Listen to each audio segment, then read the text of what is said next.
What's going on, y'all? Welcome to the 606 Whatever podcast, where we touch on events and agendas around the world and feed them to you from a Chicago perspective. Man, tell them I'm unapologetically black, melanin heaven. So keep your 2 cents. We charging much more about the rain on them. I can't contain it anymore. Let's go.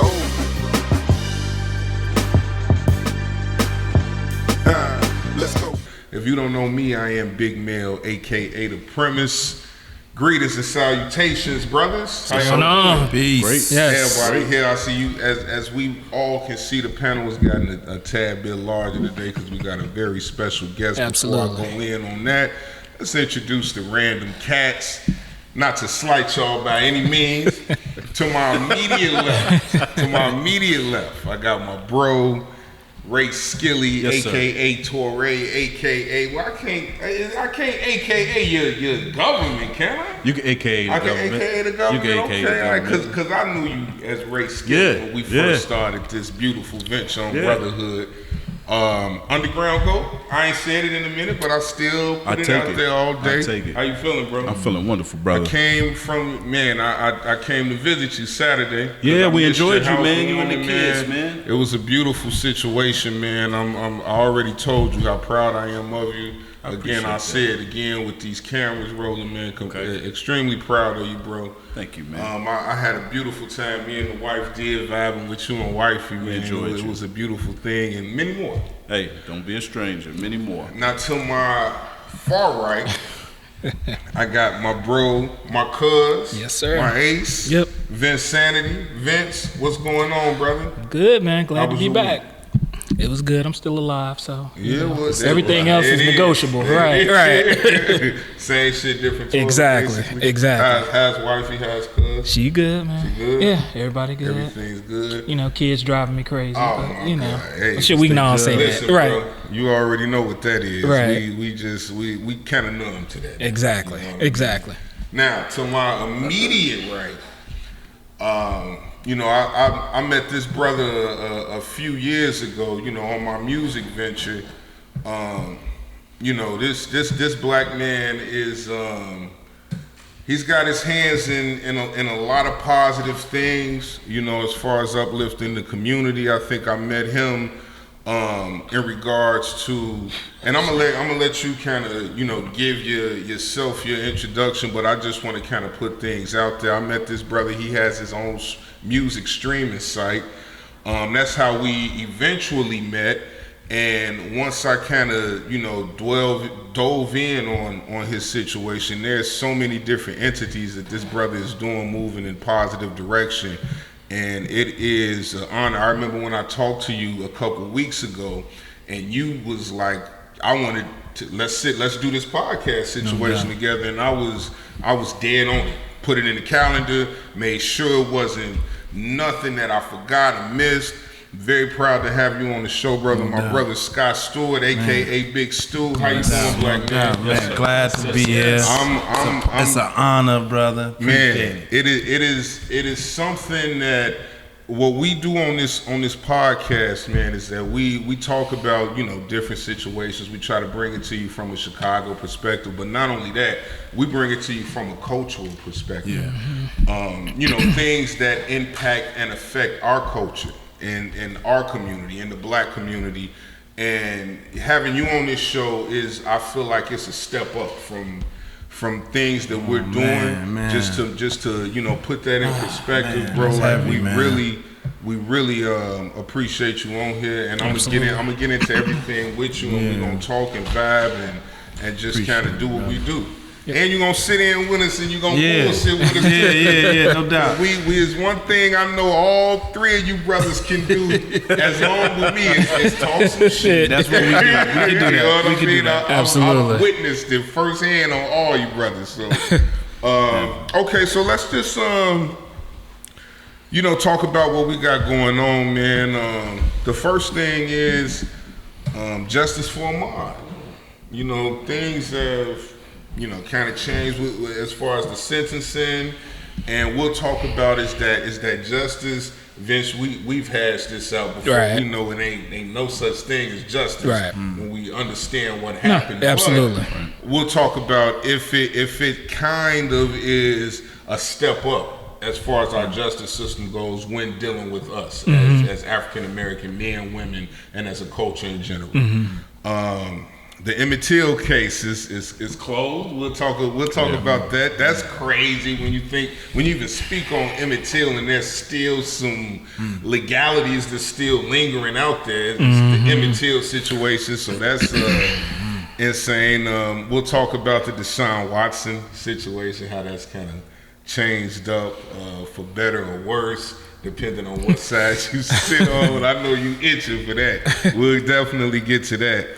And this Roquan Smith thing. So I went to the Bears family day. Oh, you did? On Tuesday. I went there. And so it's funny because I took both my sons.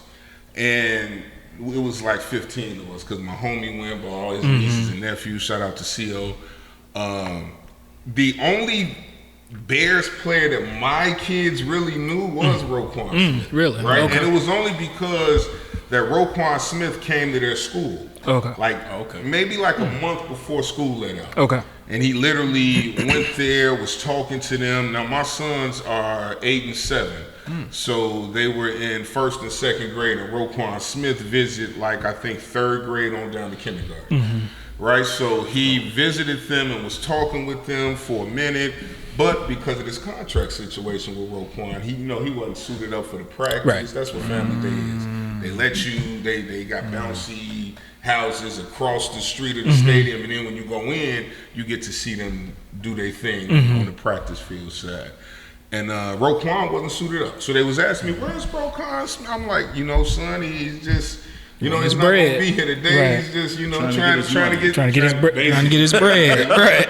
And I didn't sugarcoat it either. I'm like, they're not paying Roquan right now, so he's not suiting up, So, we'll touch on that as far as the Roquan Smith situation. But I want to part, and then we got this monkeypox situation going. We'll talk about that. I'm just so tired of talking about these ailments in society that's just generating this killjoy type of situation and just everything that's going on with that.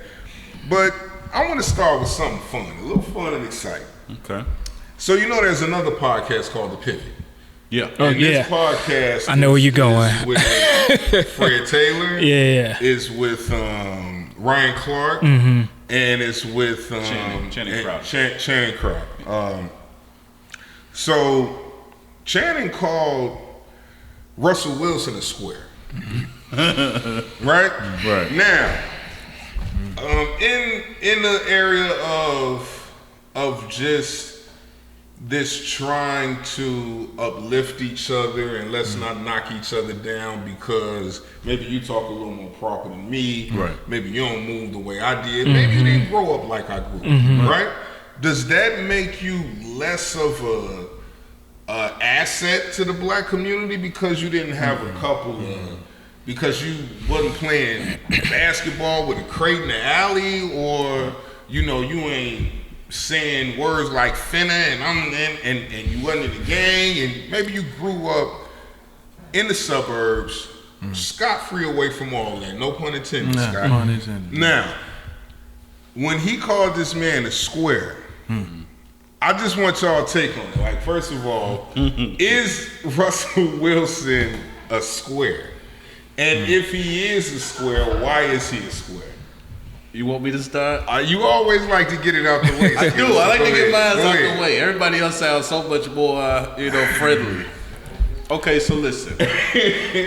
Because this is my problem with this. We all know what it is, but we're in a generation where when you say it is easily offensive. There's always been squares, right? It's always been a thing. And this is what's funny about it.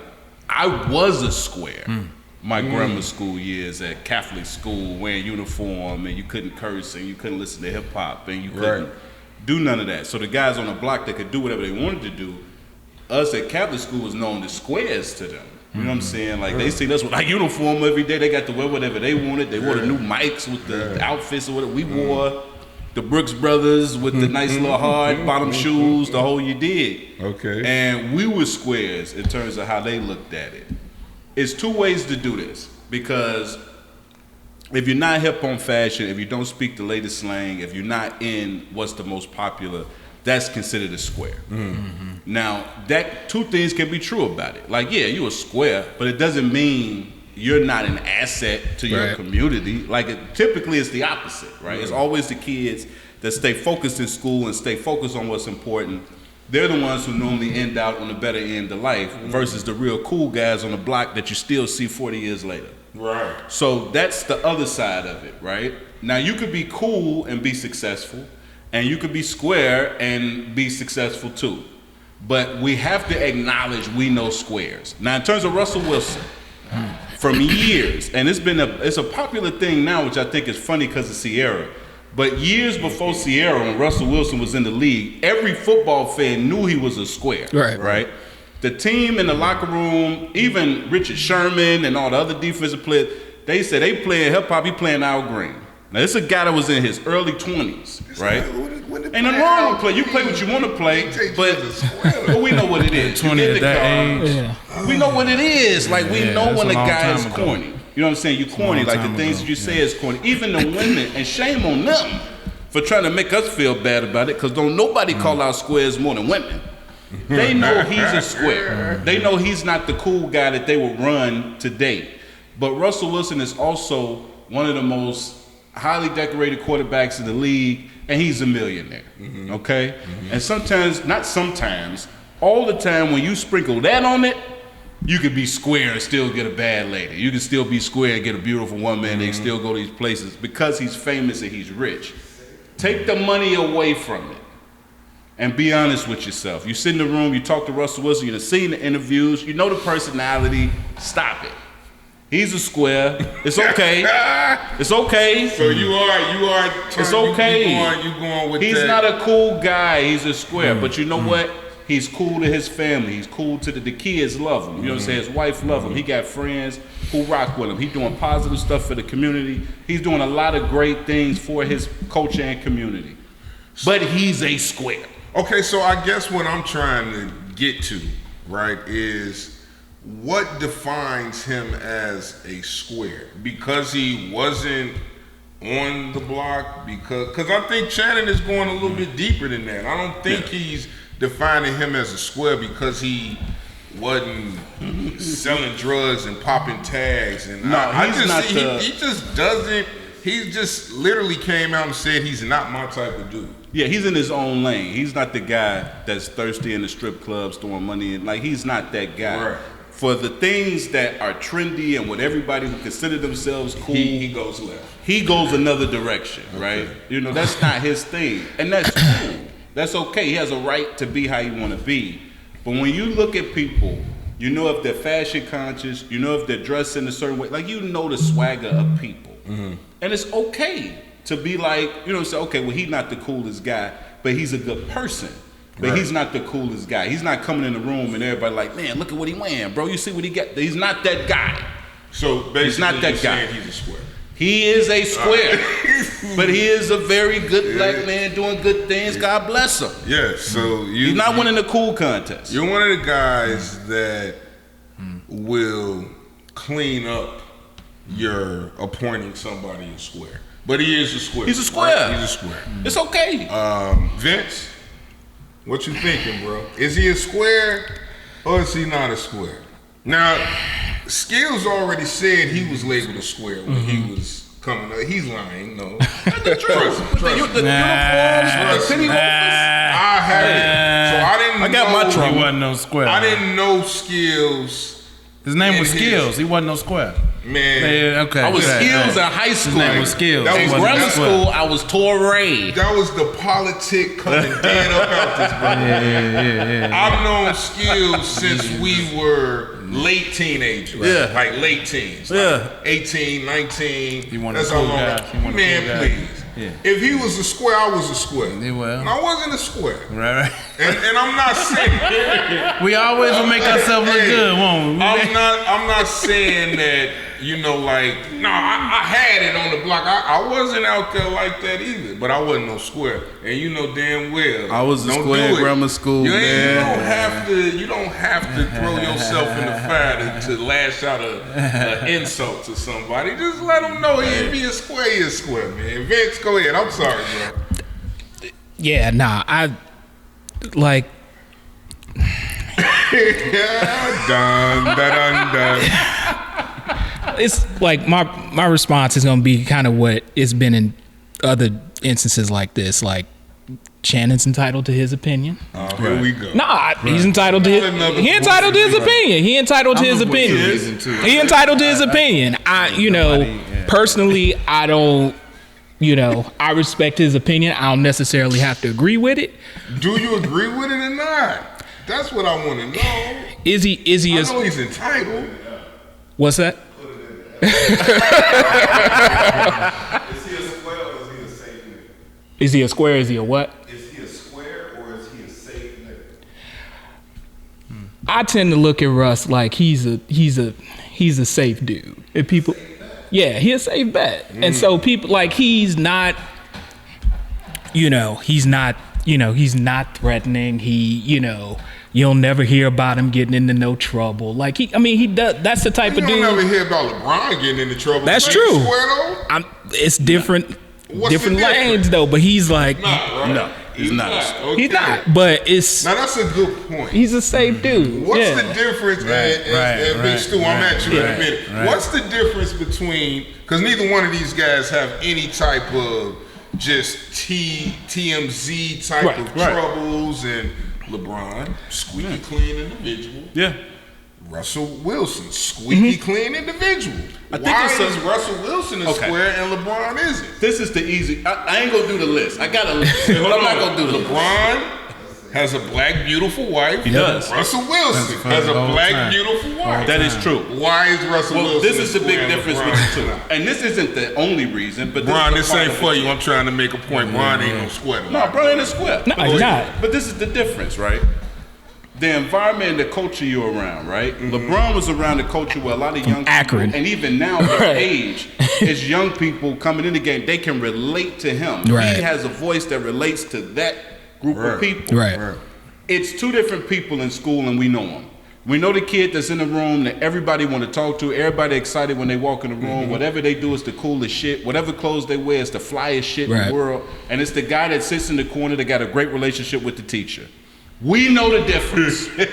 All right? We know the difference. So that was Russ? We know the difference. That's Russ. Russ was in the teacher. Russ didn't have a black girl until he got rid of the white fiance that he had when he first came in the game. Speak on it. Bron been with his girl since they was teenagers. You know what that is. So that's a difference too. I just wanted to see if y'all... No. That's a difference too. Right, speak on that. But this is my only problem with this, and I'll leave it here because I know it's the people that went to school will be like, he talking about me. You got to be right, I'm talking about you.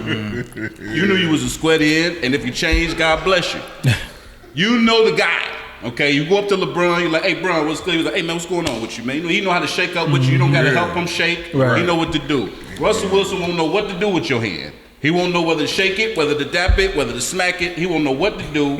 And you know the conversation where it's going. When you bring your grandmother and your mother, they're looking for Russell. Exactly. Okay? Yep. Your nephews and your kids, well, is LeBron here? Right. It's a different vibe. Yeah. He got an old soul to him. And that's okay for people who like that type of guy. But when you're a young guy and you like the pretty girl, you know what guy she likes, right?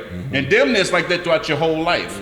She wants the cool guy. She doesn't want the guy to say, hey guys, how you doing? Hey, what's going on, guys? What's going on over here, guys? Did you hear the latest Al Green song? She doesn't want, hey, Al Green, that's my boy. I know y'all seen his interviews, dog. Like, I got respect for the man. I have. He's not winning any cool contest, and I think he's okay And you're okay with it, right? But I'll say this and leave it. He ain't playing a role to be safe, right? He's not. Right. If you walk up on Russell in the street, that's how he's gonna talk to you. I'm almost guarantee you that's how he's gonna talk. No, he is who he is. Okay. All right. I'm just getting Stu. Please let me hear. You know, yeah, it's tough. Y'all doing the homie tough, man. Russell, man, I think Russell. I'm gonna say it. So I don't think Russell is square. Okay. Let's go. I don't think Russell is square. I don't think he is square. I think most of us is just average, man. And because he has a certain level of discipline and he has standards and boundaries, and I think he's doing what is necessary to ultimately be dope as a black man. Like he's doing what's right. He's not he's playing by the rules, man. That don't make you a square. Yeah. Man, you ain't no square because you choose to play by the rules, you know, and do things above board, and because you don't have friends in the street and tats and all that. That don't make you a square. It's our idea of it, but I don't think Russ is square, man. I think most of us would love to get it right, like a Russ. Mm-hmm. If we being honest, like we'd love to get it. Like we all cool. Everybody in here cool. We looking for the guy that's gonna get us to the table. Who gonna get us to the next office? For sure. Who gonna get us our businesses that we? Who gonna get us the contracts? Who gonna get us where them cats at? Because they ain't us. Because we all cool dudes. Right. We need some black men that can go in there and have a conversation. Right? That can represent, that can speak the language, that can do good, and that ultimately lifts us all up to that point. So I don't think Russell Square, man. I get what everybody is saying. He's not the coolest dude, but he's definitely not a square. You know what? I'm kind of on the same side of the fence you on, Stu, right? Because what's square and what's not is, first off, is based on perception. Right? Just to give you an example, I was born out south. The spot they call O Block now, right? You know what I mean? My mother is from 63rd and King Drive. My mother, her mother, my aunts, all of them are straight from there, right? When I was 4, my mother moved us up north. My mother and my father moved up north. My father is from out west, right? So I went to school. Yeah, man. My father is right off Service and Laramie, Washington and Laramie, basically. So that's where my roots come from. Yes, sir. Now, when we moved up north, everybody had this perception about what up north was. You know what I mean? You're a rich kid. And when I tell you, it was not like that. I'm from uptown up north, right? There's crackheads everywhere, prostitutes. It was crazy. Heavy. It's still kind of like my aunt used to be on Broadway. But because that hub was something that the city wanted to keep secure, because it was the cash cows by the lakefront, all that good stuff, right? And it's multicultural up there. So I say that to say this: when I went to high school out west, right?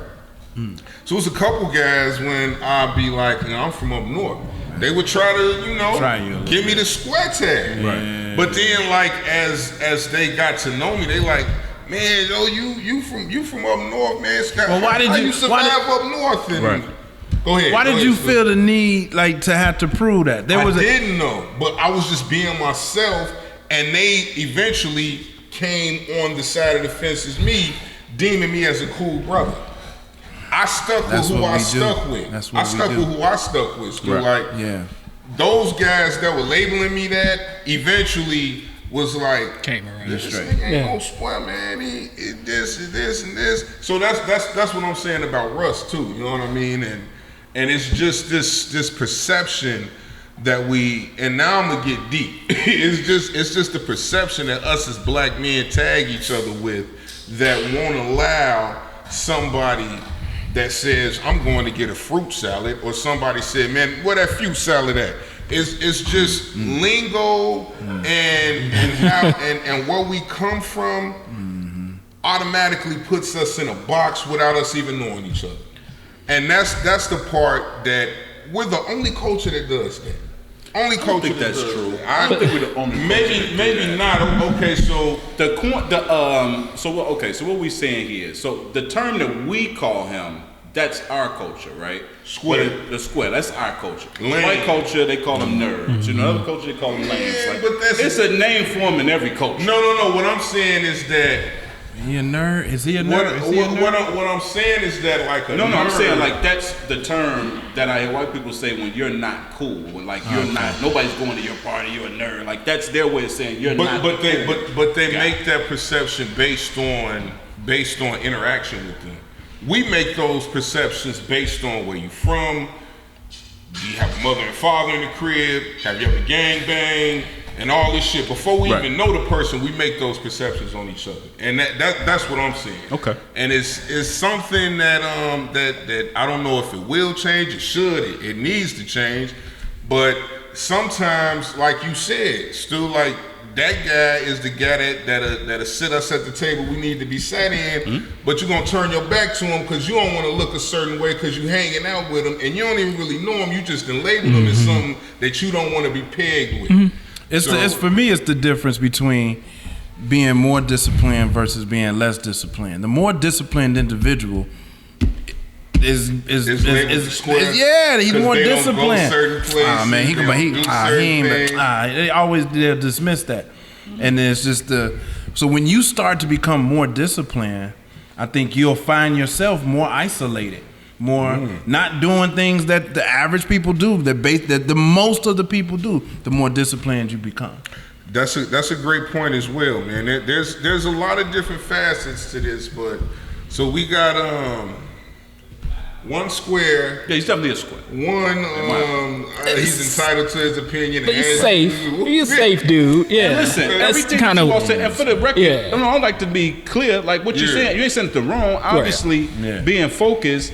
At some point, the joke used to always be, you make fun of him now, but in the future, he's going to be the one that hires you. Like, that was always the term. That's right. They would give you in school, to get on where he on. And all of that's true, right? All I'm telling you is, in high school, that shit doesn't matter, right? When you're the guy that's sitting there, and you see the girl that you would love to pay you some attention. A 35-year-old saying this about No. Well, I'm just saying because that's still the personality that they equate to that term. Now, this may take the conversation differently. So what do we tell our black sons? You tell them to be themselves, and they're gonna hear people call them lames if they think they are, and they're gonna have people call them cool if they think they are. But you're enough. That's what I teach my boys. You're enough. You don't need to be anything more than you're enough. So if they rock with you, they rock with you. If they don't, they don't. And again, believe it or not, I know what it's like to be on both sides of this fence. And when you're the guy that they consider corny and you want to be considerate and you want to, walk the girl home and call her and be respectful to her parents, that was corny when I was a kid, right? My sophomore year, when we flipped it, and I changed exactly how I moved and everything else because now I was rapping and now I was down a different group of people. All of a sudden, those same girls who was like he's corny would get on the damn bus with a bus token to come home with me. I'm telling you what I know. A lot of what we do, like guys is gonna say what guys say. We tell guys to kiss our ass, but how women treat us as young men, that plays a big part on how we view ourselves. And there's plenty of women who have shot down good, educated black men and just say, well, he too corny, girl. He ain't my style. And that's what I'm saying. Like, this was that guy that the black girls didn't rock with like that. He had a white girlfriend. She was okay with him being himself.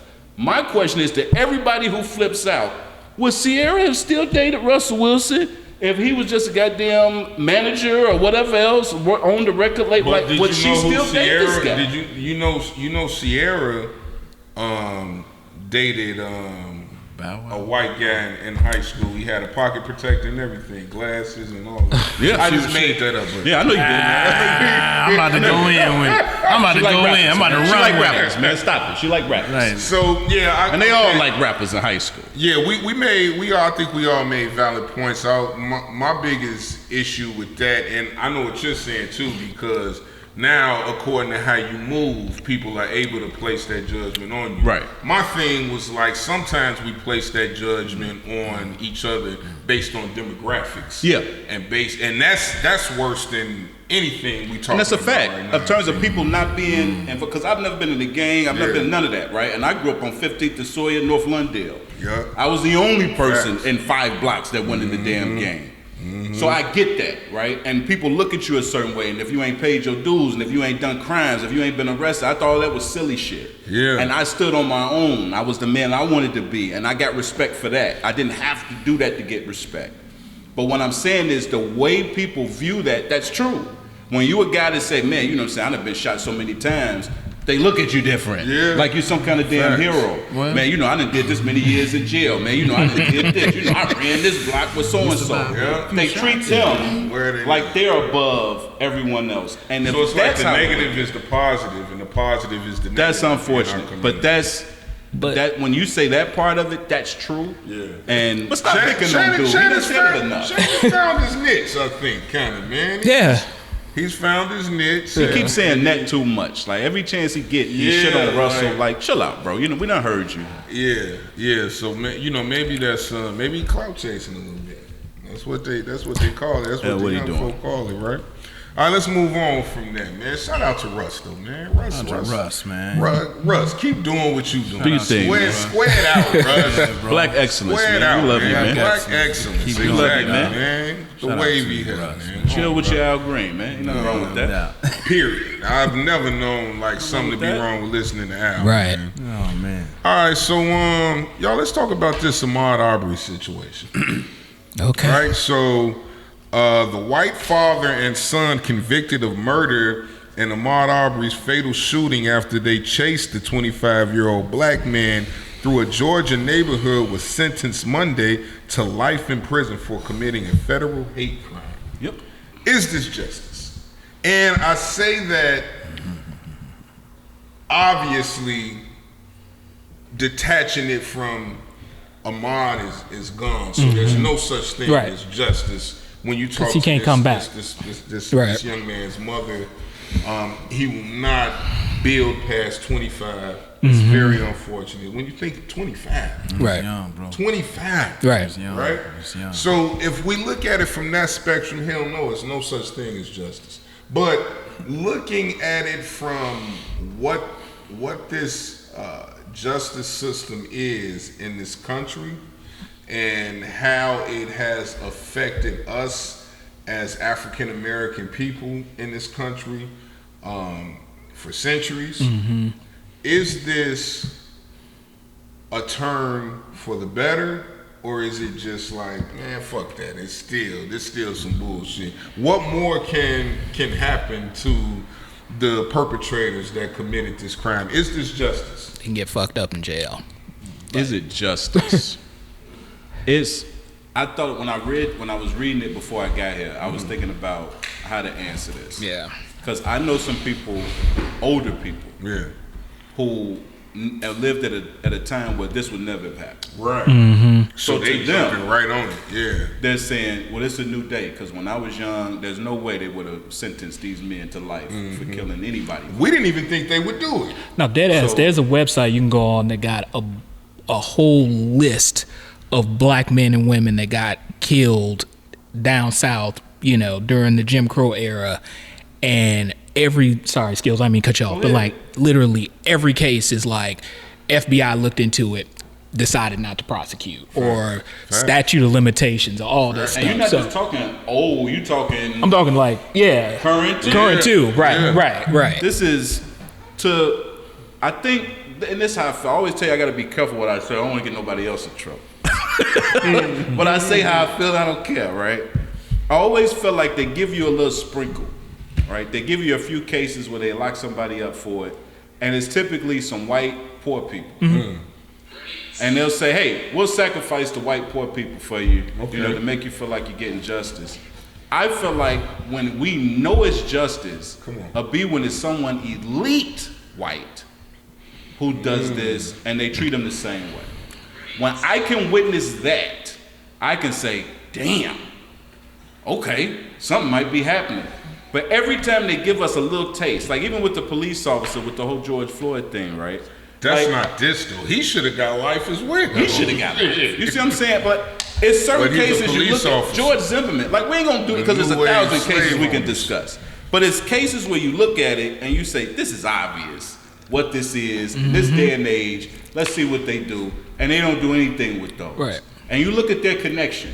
You look at the George Zimmerman connection with his father being a judge. You look at police officers and their association. If you're associated with elite white supremacy, we will not sacrifice them for you people. If you are poor white people, trailer trash that chased the black man and killed him, and some idiot who thought he was gonna film it and flip the script and say, I'm the person who came for justice, and his goof ass got arrested, going to jail got too. 35 years. Yeah. When you got these kind of goofy, dumb, ignorant people who are poor, well, they'll give us those. They'll give us them. They'll throw them to the fire. You know what they'll say about you, Skill? You niggas throw them to the never fire. satisfied about anything. God damn. But we won't be until you give us what we ask. If you give us exactly what we asked for, we'll be satisfied. You just give us little sprinkles of shit we didn't ask for. Yeah. We're saying change the laws. Well, look, We're saying implement things in our community. We're saying fix our schools. We're saying teach our kids how to be entrepreneurs. We're saying give them the resources. Yep. We're saying all of these. And instead they say, well, we're going to get some trailer park guys that killed a black man and we're going to send them to prison for the rest of their life. And that's justice. The facade, yeah. I don't know if I can call that justice. I'm waiting to see the white elite be held accountable for what they've done to our people. Okay. Then I'll agree That we've is seen justice. progress. That shit is too camouflaged within the laws, like you said. Stu, I knew you was brewing. You was trying to say well, something, I man. mean, and so the skills, the challenge that I have, I like what you're saying, but you want to wait to see one of that means that it sounds like maybe something else has to happen again. So that's my only pushback to what you said. Like, no. Somebody else said this. These are not my thoughts or my words, but somebody said this to me. It's like, you know, there's a time when the death penalty is necessary. Right. And I was like, what you talking about? I was like, this Amari, this case, their lives were spared, brother. Right. This was a case when their lives should have not been spared. Right. That's the next level. Right. It's They in- deserve a chair. It's in And now, I'm Georgia. not saying that Like, you fry people But in the that made me South. think. Right. You're damn right. You fry people in the South. Like this is, look, I try to be on the right side of everything right now. right. Hey, this happened in the Bible. You know what I mean? Yeah. Speak on it. This was short of justice. This was short of justice, brother. Yeah. No, this was a time when the death penalty probably should have been put in place right here. Right. No, Okay. no. All right, So they so fell no short. justice. Ain't no justice. No sir. No sir. Vince, Nah. I already know what you gonna say. It's not just like he took the words right out of my mouth. It's not justice. I'm like, They lied. They still live. They gonna get out. right. Like if you, it's gonna sound crazy. If you'd have told me this happened in Illinois or California, I'd be like, all right, states where they don't have the death penalty. Okay, life without the possibility of parole. Okay, it's the best you can get. But like my man said, they in Georgia. They got it, brother. They got it. They got it and they use it. Yeah, they use it regularly. And they use it regularly. That boy is warm. Like monthly, they put That the needle boy in is somebody, warm, right? But in this instance, Nah, they got it didn't spared. meet They got the measure of giving them the death penalty. Right. Like Because they it's- got friends skills. Right. They got friends on the inside. They straight. yeah. And it's not and it's not justice because okay, this is I don't even want to call it a victory because that is a poor choice of words. Right, but you right, get right. one instance where somebody goes to jail, but you know, I think we all have alluded to it at some point. You got a bunch of other instances where, you know, whether it's, you know, private citizens shooting somebody or the police shooting somebody, you got all these other instances where don't nothing happen. So it does seem like it's a bit of like, we threw y'all a bone. Like, you know, be happy y'all They're got going one. to be home. Right. They're Be happy coming y'all home. got one. And then Called the overplay. Yeah. for the The So- underlay. so no, I don't for a couple different reasons I don't think it's justice. Hey, Yeah. hey, my Yeah. panel versus anybody right now. So no, I stand firmly on this. To me, it's not justice. Well, I think this is a rare moment because we usually have great dialogue, right? And you know, whether indifferent or not, we have great dialogue. Ain't no indifferent. Like Right. we all Yeah. we all like in one lane, Yeah. and we giving the same dialogue, just in different perspectives and articulating the hell out of it. So no, it's no justice. No, it's no justice. We not buy. We don't believe you at all. No. All right. Damn, fellas, that was great, man. I definitely Stu, man, I want to kind of switch gears a little bit. And for the record, capital punishment is legal in Georgia. Let's there be any doubt. It is legal in Georgia. You can laugh at these guys Right. straight. It's legal in Georgia. They was doing Right. Man, we good, bro. It's legal in Georgia. No death penalty. Right, We right. good. Right. Come on, man. Hey, They got millions of dollars on the books waiting on them, man. They good. it's just insane that they try to throw you these bones and expect you to just go. It's on legal in and Georgia. got it. Right. While they throwing you that bone, they over here cooking up Right. some other shit, and you. Well, it is kind of, but like you said, those skills, like you said, like the older, and this is one of the reasons why I'm so excited, but at the same time, it's so detrimental for me to do what I need to do as a parent, because I'm so excited about the generation of my kids. Yeah. Right? Because once we completely get out of here and kill off, Right. they don't get me wrong, like subliminal racism is a motherfucker, bro. It's Right. out here, it's deadly. My daughter's 14, she's experienced some of it. But what it is that the detachment from it, like how I'm a direct descendant from it. Like my mother was born in 1950. Right. Indeed. She's experienced some absolutely. shit. Right. When you talk about civil rights and Right. she's experienced it firsthand, which means that I have experienced some of it firsthand as well, because I'm a direct descendant. Your mom from was born with segregation. Yes, it. sir. What? Yes, sir. What? Was Jim Crow laws. Right. Jim Crow laws. Jim Crow Right. laws. Right. Right? That's your You know what I lifetime. mean? Right. That's So your Think about that. lifetime. Right. This is what Yeah. how could my mother have the opportunity to try to be impartial and just give me shit without giving me that? Like, how could she? Right?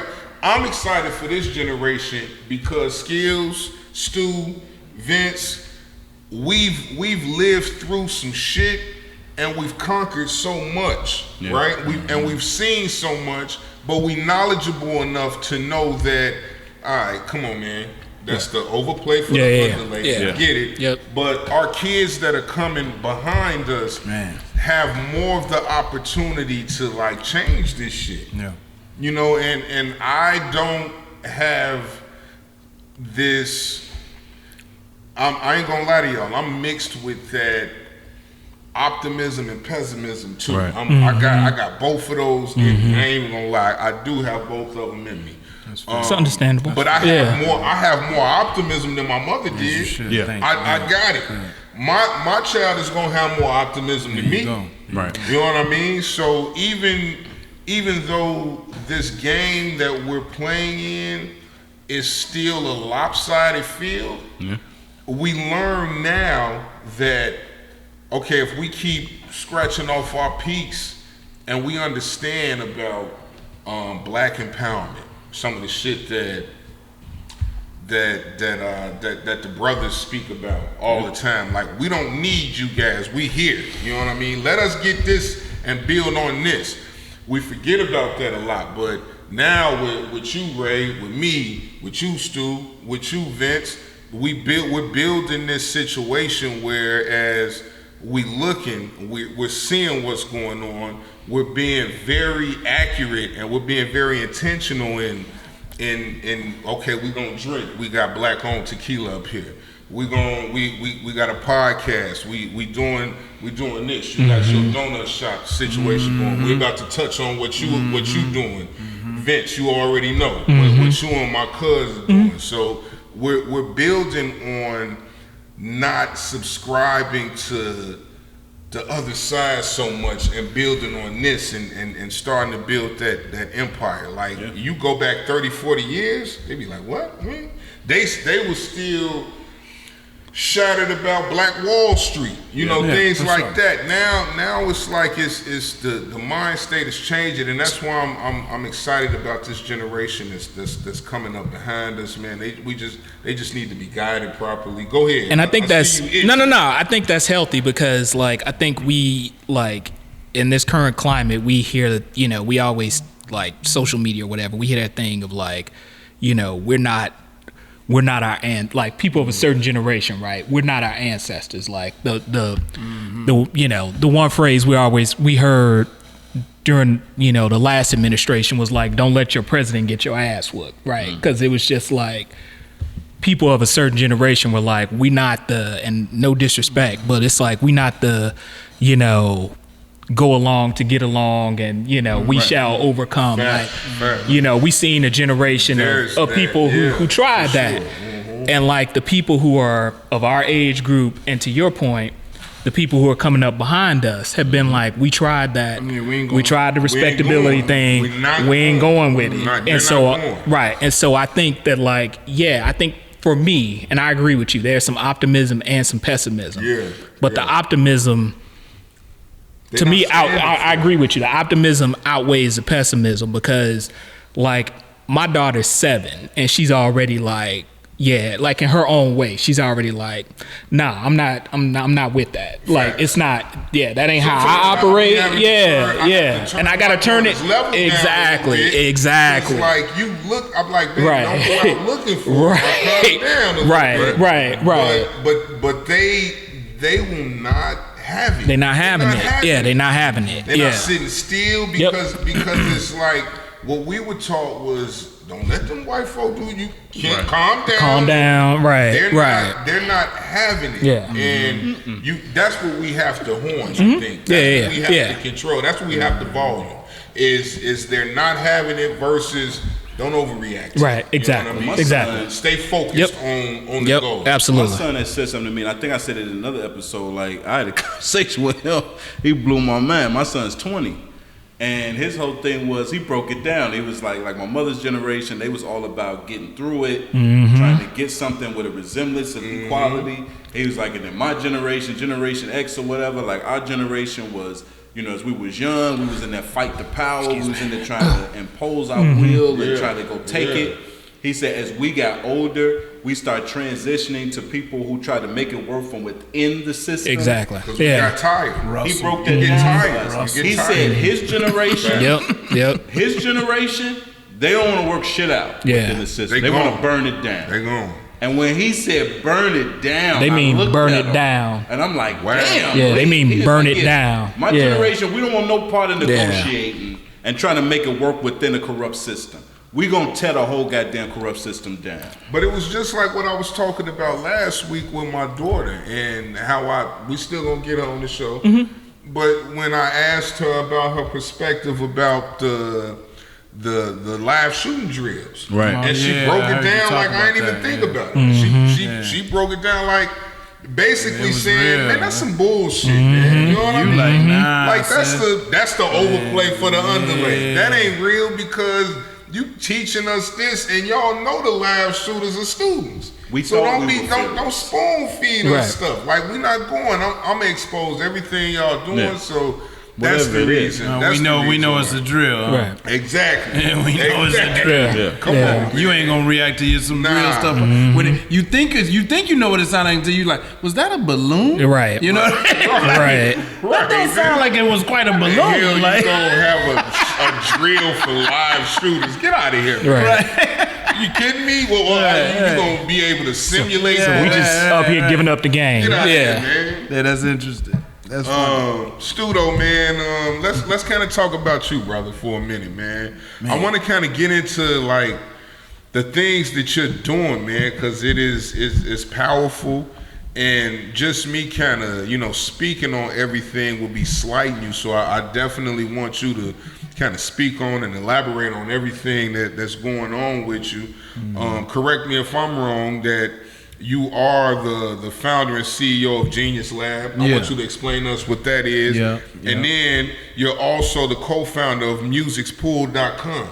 Now, I kind of know what that is. Yeah, you got that's music on the platform. Yeah. Now, people don't realize how powerful 20 years from now, they'll appreciate it. I'm working. So the thing about that is, I'm an artist. Yeah. I have my music that I've dedicated my whole, whatever time I dedicated to it, completed it, finished it. I can't get to the live streaming sites unless I have some type of distribution company attached to it. There you go. Right? Yeah. So I want you to speak on first let's talk because I know more about the Music's Pool than I know about Genius Lab. So I want you to speak on and if there's more ventures that you got, brother, please tell us about it. I'm all ears. Man. And that's why I definitely appreciate you being on the show, man. I appreciate you inviting me to the show, brother. I look up to you. I admire you, your work ethic. I know you through. Shout out to Gino Pacino. Gino Pacino. Circle, you know what I mean? We'll have a Circle episode too. Shout out to the Circle. Shout out to Gino Pacino and the Circle. And so that's how we met. Genius Lab gave birth to Pool. Wow. Genius Lab gave birth to Pool. So Genius Lab, I'm a former Chicago public school teacher, even though I never went to school to be a teacher. Right. Because I wasn't that student. I was too busy being cool. Yeah. Right. So the only thing I wanted to do when I got out of high school was to get the hell out of high school. When I went to school, I was looking for ways to get out of school. Right. You know what I mean? So the fact that I've been a Chicago public school teacher in the high schools, I did that for 15 years and got decorated. Oh, wow. And had never gone to school for education. It was like, wow, this is a gift. So I started teaching. I left Chicago Public School, started teaching youth STEM when STEM was verse popping. I'm in the hood teaching STEM. Right. And taught them, HTML, CSS, basic coding, mobile app development. And over the years, a group of students, the ideal is that you learn how to build something and then build something. Correct. These students built what you see now as Pool. That's the magic behind it. Why is it Genius Lab? Because I worked in schools on the south side of Chicago where counselors, and I witnessed this, would tell students, that ain't gonna be for you. I saw it with my own eyes. And I had triggers, because that's the type of stuff I used to hear in school. It's like, you know what, you a genius. It's the God is in you, God in you, God body, you a genius. So you come in my classroom, this the Genius Lab. We bringing out geniuses in here. And so we instilling that optimism, that hope. When people could see it, they like, can do it. Yeah. They start to believe it. Turn it to And then when reality. you start to believe it, what we doing, now you put a plan together, and that's about executing. Just go hard. Anything you want to do, just keep going hard and hard and hard at it. We focus on STEM, business, technology. That's what we go hard on with the kids. So the kids built Pool, but that was in 2016, and that's what it is today. They were sophomores in high school at the time. They 22 years old. I think one of them just had a birthday. He's 23 years old now. Right. And still been honing his craft and skills. So that's what Genius Lab is. We have we got some kids doing this like a ring system for realtors, so they don't have to use the lockbox. So that's what we do with Genius Lab. We teach the kids to create tech, talk about business, and then we develop through our mentoring programs. And we are in Chicago Public Schools. We're in the Department of Education, New York. We're going into California starting this fall. YMCA, After School Matters, multiple programs throughout the cities, the partnerships. That's what I do. Gotcha. I write the curriculum. Right. And then we implement that curriculum. Ooh. Heavy. Now you also, Stu, you was teaching at CSU as well, right? This boy from the Wild Hunters taught at Chicago State, DePaul University, Lewis University. Look, I even went down to the University of Guanajuato, Mexico, and taught there for a summer. Got a summer at Harvard University, School of Business. You know what I'm saying? I'll be back at DePaul this fall. Keep your fingers crossed, because but I'm expected to be back at DePaul this fall, and then want to go out to like Penn and Howard, Stanford, do some stuff. This guy doing that work. So let me and I know this may sound cliche and corny, but I gotta ask, what with all you got going on, right? And I know entrepreneurship is the headliner for all this stuff. It is. What is your, as far as just our community, as far as the black man, the black woman, our culture, period. What's your goal? What's your goal with your hands touching all these pots you touching? What is your goal? Like when you can sit back and just look and say, "Damn, yep, I'm here now." You want to put your seatbelt on for this. You want to put your seatbelt on Let's for this. go. Buckle Because up. it's the Garden of Eden. So What was the Garden of Eden before temptation? Sanctuary, perfect, Paradise, yeah. perfection. What made it temptation? Where did temptation come in? And I heard Myron Golden say this, so I ain't making this ain't all mine. Where did temptation? You know Myron Golden? Where did temptation come in? In the garden. What was the Garden of Eden before temptation? Not just. Don't do it like that. Come on, give us some. It wasn't never just because it was. You could eat. It was. Where did temptation come in? Eve. The fruit. Yeah. So the temptation was there before Eve and Satan. It was the tree. Okay. Okay. It was the tree. Okay. Let me now imagine you in the Garden of Eden and the tree is always there. The tree been there. The tree ain't gone nowhere. The tree was there. But this what they doing at the tree. Shaking cleavage. Right, they in the tree. Come over here. Come over here. But God said, don't worry about the tree. Just be in the garden. And they saw the tree, but they was dismissing. They had the discipline. Yeah.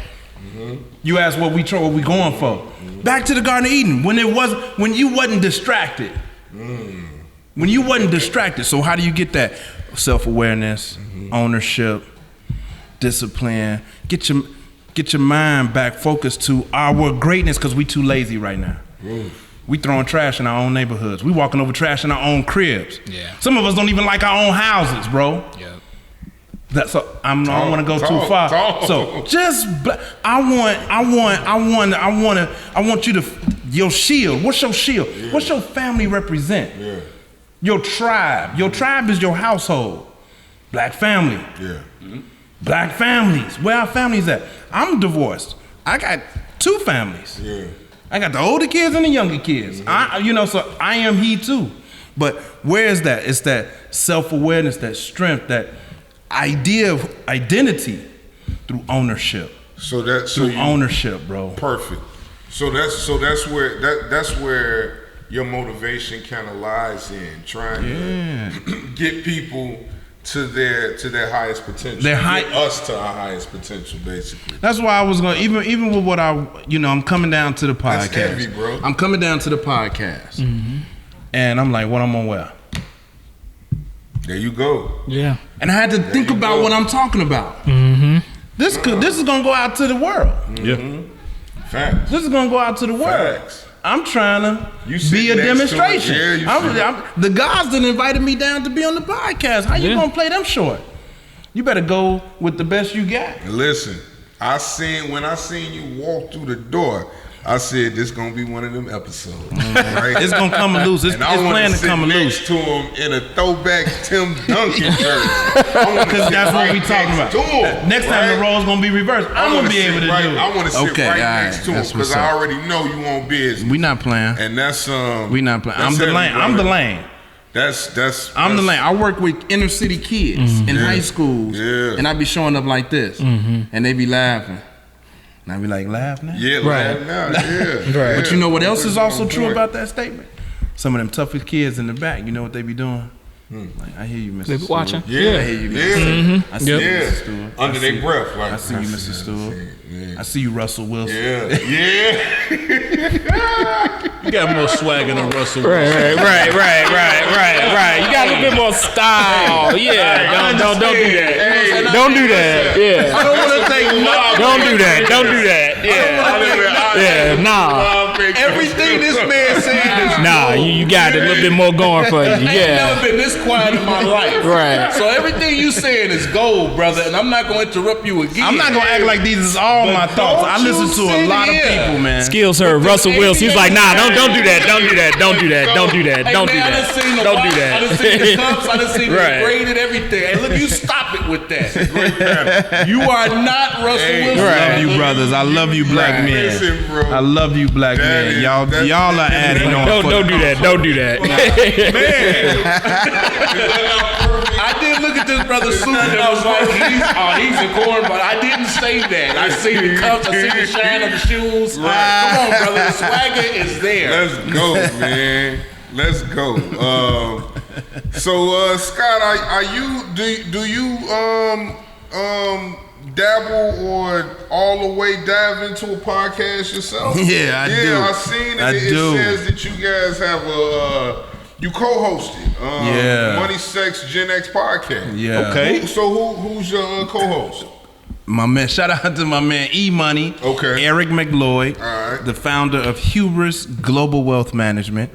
He is a highly successful real estate investor, and he helps people manage their wealth. $1 million minimum incomes, and he helps them manage. He takes businesses from $0 to millions of dollars in acquisition. Okay. And we talk about things related to our generation, finance, money, That's important. relationships, sex, and political issues that are relative to our generation, Gen X. That's what we talk about on that.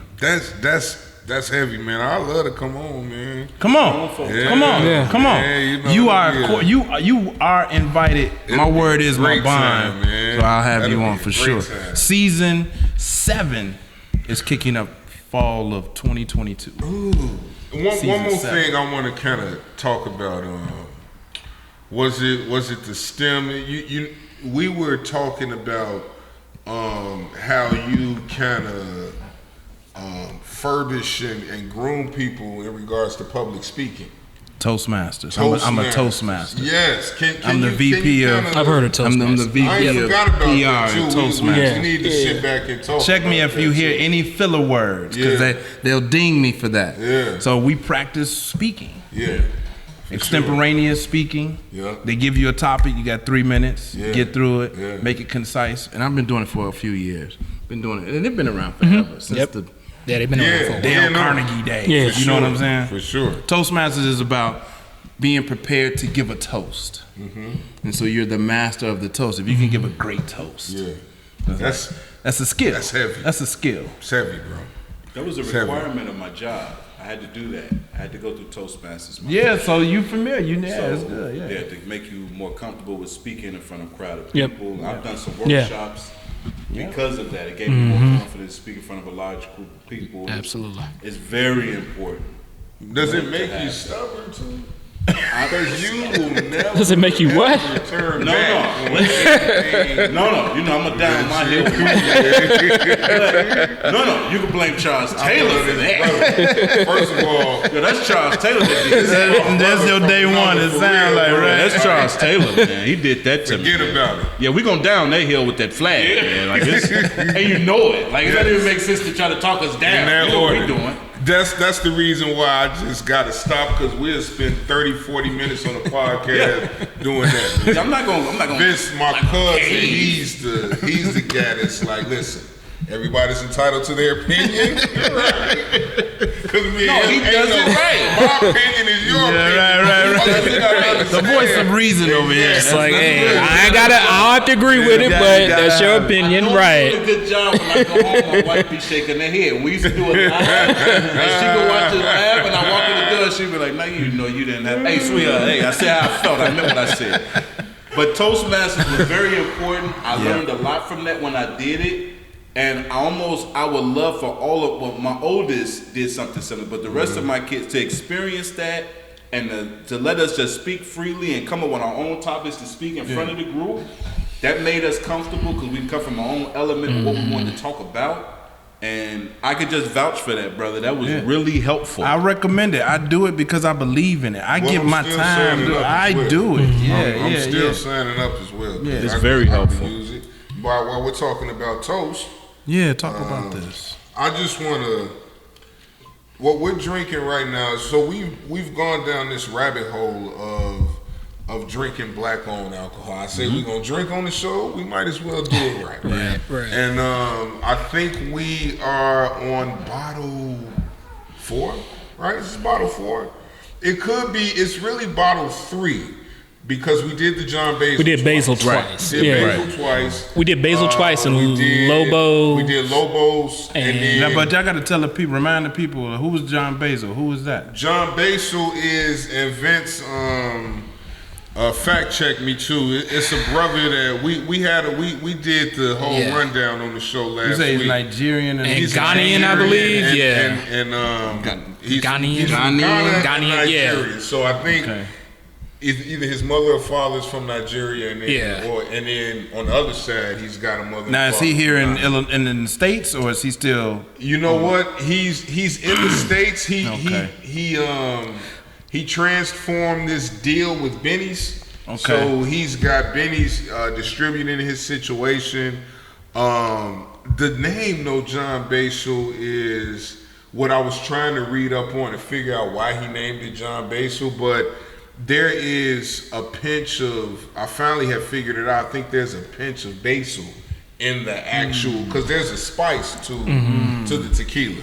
So shout out to that brother. And I'm gonna correct myself. Nearest too, He is from Ghana. He is not Nigerian. I thought I saw that, but he is. I definitely. I don't know. Yeah. I'm not gonna. The one article said they didn't touch on Nigerian, but I thought I yeah. seen part Nigerian. Yeah. But we know this brother's from West Africa. Right. We know that. Right. Okay. So yeah, that's. So John you did Basil. you did the John Basil twice. We did the John Basil and then twice. you did We did Lobos. Well, Lobo, Uncle no. Nearest is. We haven't done Uncle Nearest yet. We're gonna go to our whiskey side in a little while. Okay. You said Uncle John Nearest is Lobos. whiskey. We did Lobos. We did Lobos. Now, Who was it? LeBron James. Okay. And his bro that Maverick runs Carter. Maverick. Yeah. Maverick. That's the homie from that he been working with he forever. does Yeah. podcast with LeBron. okay. The under- barbershop. Yeah. Okay. The shot. Yeah, Maverick. Man, shout out to LeBron what he did for his people, man. Yeah. He put his people on, man. He made him go through school, bro. He was on it. That's what I'm Right, on it. Like LeBron is a different.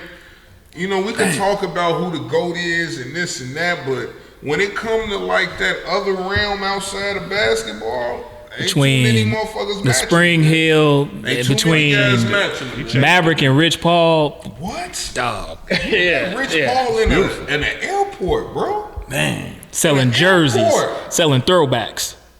And he put them on. Yeah. Man, that's shout out to LeBron, Yeah. man. But not to we gonna get And that like, is I circle could this see. situation. Do you do low keys to see how he would have stopped him? Listen, Like, hold on, you in the airport selling throwbacks? Like, how you get that deal? Right. I want to talk to you, Yeah, bro. yeah. Okay. and then I'm sure Rich Paul's speech game. Yeah, under the that's Toast crazy. Act. That's crazy. I only got three or 4 minutes with LeBron. Yeah. He probably saying some shit off the Man. top that was magic. Yeah. LeBron was like, hold on, bro. Yeah, that's crazy. So this is what Right. This tequila right here is called Gran Caramino. This is Kevin Hart's I like Kevin tequila. Hart. Kevin I like Hart Kevin is a speaker too. He's an inspired brother. I like him. The Heart to Heart. The talk show is really good. Really good. And I Yeah. heard his talk with Mike with Tyson. Oh, that was hilarious. Hey, Tyson is Tyson is like a guy that you really have to be ready to engulf yourself. All depend on when you Conversation. catch Mike. Right. Mike is gonna throw these thought-provoking monologues at you that's just gonna be over the top, and Kevin Hart handled it very well, right? And what is the Sweetie? He had Sweetie on the show too. I have a certain exceptional liking to Sweetie now. It has nothing to do Because with of that her, interview? Nothing to do with her music, bro. Just because Of the interview, be important. It was a powerful interview. It was very powerful. It got me in tune with Sweetie. She was talking about meditation, and I'm heavy in meditation now. I'm still learning how to do it, but I'm heavy in it. I believe in it. It's all about the practice. I'm all in. Yeah. Shout out to Kevin Hart. Yeah. He really is. Kevin Hart. That's one of his niches too. Like, it's not just comedy, and he knows how to interact. I actually like Have his conversations. like interpersonal stuff better than I like his comedy. Me too. And that's, Yeah, and that's crazy. And that's crazy. Right, because right. He's dynamic on the comedy Yeah, side, yeah. right? So I digress. I just wanted to, put this out here. What we're doing with this tequila? Free Whose publicity. tequila is it? Yeah, Kevin, we got you, bro. Reciprocate it From the please. 606 Whatever podcast. Bam. Yeah. And here's to Here's Scott to- Stewart, Big and- Stu, coming through, and that's what the cheers was all about anyway. Absolutely. Anyway, so let's put this in the air, brother. Keep whatever you doing, keep doing it, please. We Cheers. need it. Cheers, brother. We can't do without it, brother. Yep. Cheers to y'all. Yes, sir. man. Yes, sir. Yep. All right. Absolutely. All right, man. Let's get back on pace, man. That was a great situation. That it was that halftime? Man, I don't know. You want to call it halftime? We can. Now that's a perfect segue. No, okay. To your boy Deshaun Watson. I was gonna say now you gonna get to it. Right. Bam. Go. Let's do it. Does everybody know what the Deshaun Watson situation, right? Unfortunately, yes. Right. So Deshaun Watson was allegedly What? allegedly Okay. going to get massages. Allegedly going. Now the count might be allegedly, but you gotta let me finish. okay, I'm gonna let you go. I'm gonna let you go. Let me finish the I'm statement. gonna shut up then. The massages aren't alleged. Okay. That's what it is. The activities within the massages are alleged. So he was getting massages. Okay. Like where? It's a full Like body massage. Oh, no, okay. He was actually envy or hiring. No. Hence the word full body. Hey, pass me the bottle because we gonna have to. Yeah. Let me. So I'm the only one that I'm not familiar. I don't know this dude. I saw the article. You ain't heard the story? No, I'm out the loop. man, I'm out okay. totally out the Deshaun loop. Watson I don't even. I wouldn't know who he is if it Is was. a quarterback in the NFL. Who he play for? He played for the Titans, Okay. and now he Played for the Texans. He played for the Texans. Sorry, the Texans. Texans. Now he's with I'm Cleveland. sorry. Now he's with Cleveland. Yeah. Okay. Very good. Starting quarterback? Rookie, Starting quarterback. he's- Real he's- good. he's Real good. upper echelon He's in the when it news, comes so to he the must be Real quarterback. good. Real good. He's a Real top 10 good. quarterback in the league. He may even argue top 5, man. Wow. So everybody know this dude is. Real good. Okay. Real good. Okay. So, Okay. Wow. what happened was there was some discrepancies in his massages. People were saying that he was touching people, he was exposing himself. Yeah. Want more out of the massages than just the massage. A la the happy ending, I think is what the happy ending. is what we can. That is what kinda they call that situation. And there were not one, not two, Not 10. not 10, Not 15. There were. Can we stop at 20? Women. I don't know. Okay. All right. I'm just asking.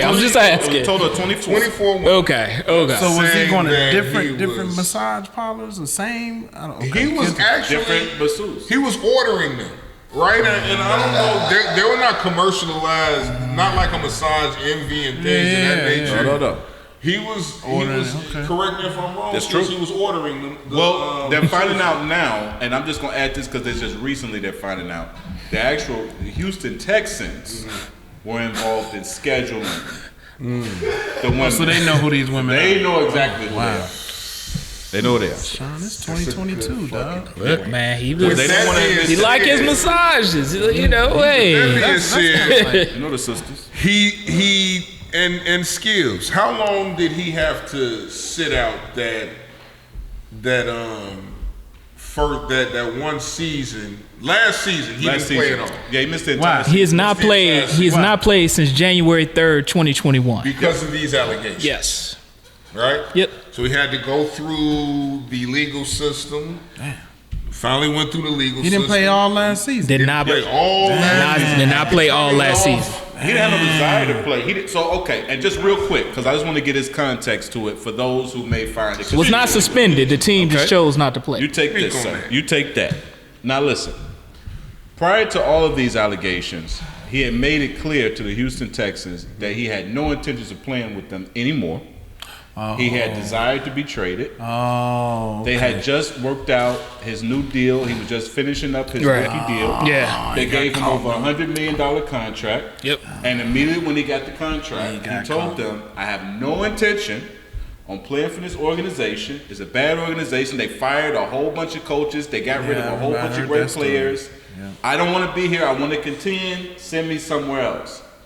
Immediately. So not a year. Immediately after that, the allegations of all the massages came starting to come out immediately after he demanded to be traded from the Houston Texans. The plot gets thicker. So that's a fact, right? That's the first thing. And I say that because I dissected this real good because I am a huge Deshaun Watson fan. Take the lead. Let me do this real quick. Take the lead. Let me do this real quick. Take the lead. All right. I am a football fan. Everybody knows this, right?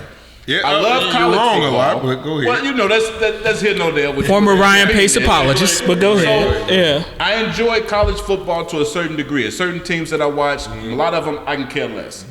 For that year of the Clemson Tigers, it was me watching Deshaun Watson. Dang. And I watched him play in the championship game against Alabama. And if you watch What'd he college do? football, What'd he do? Alabama is the best football team. This man, I saw that game. I remember He fucked him up. He fucked him up. Yeah. If you think of the Tom Brady Patriots for the NFL, that's what Alabama That's is. Alabama, right? Let's go. Put it in perspective. I watched Deshaun Watson shred the best football team probably ever assembled in Alabama. I remember that. He shredded them. And when he went to the draft, you know, foolish me, I had my damn fingers crossed like the Bears has got to get Deshaun Watson. And of course they did the goofy shit. Mitchell they always Trubisky. do. And they got Mitchell Trubisky.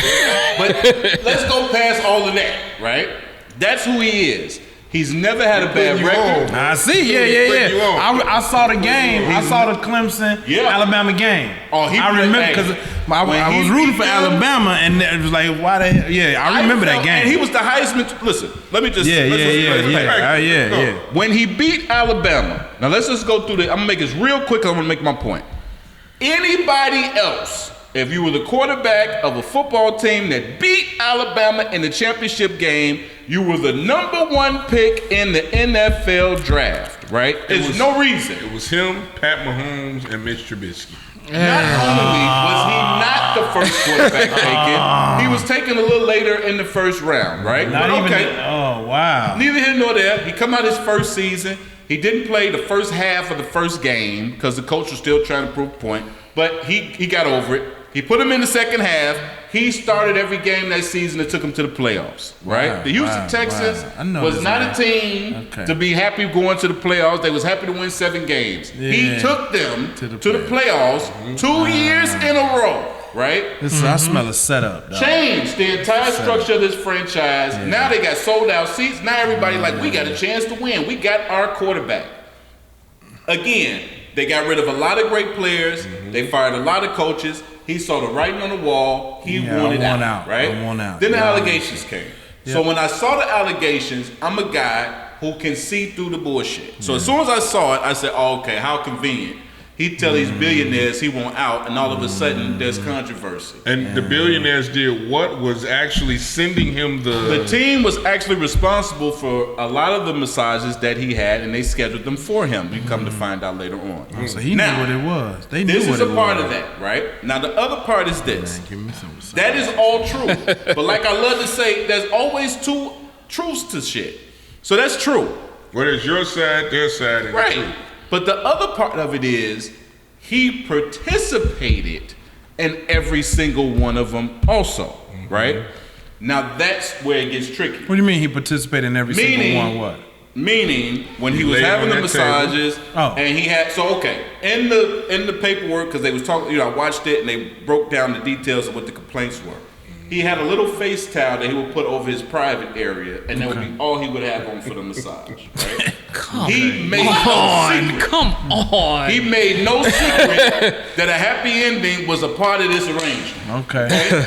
I'm confident that there was a large amount of these massage therapists that would accommodate a happy ending, right? Because they know what time it is.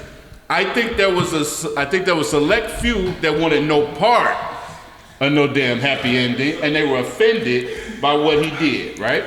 Again, when you look at 24 different massage therapists, you have to be honest with yourself. I'm a boldly honest guy. Do I think there's some conspiracy theory attached to it because he played billionaires? Absolutely.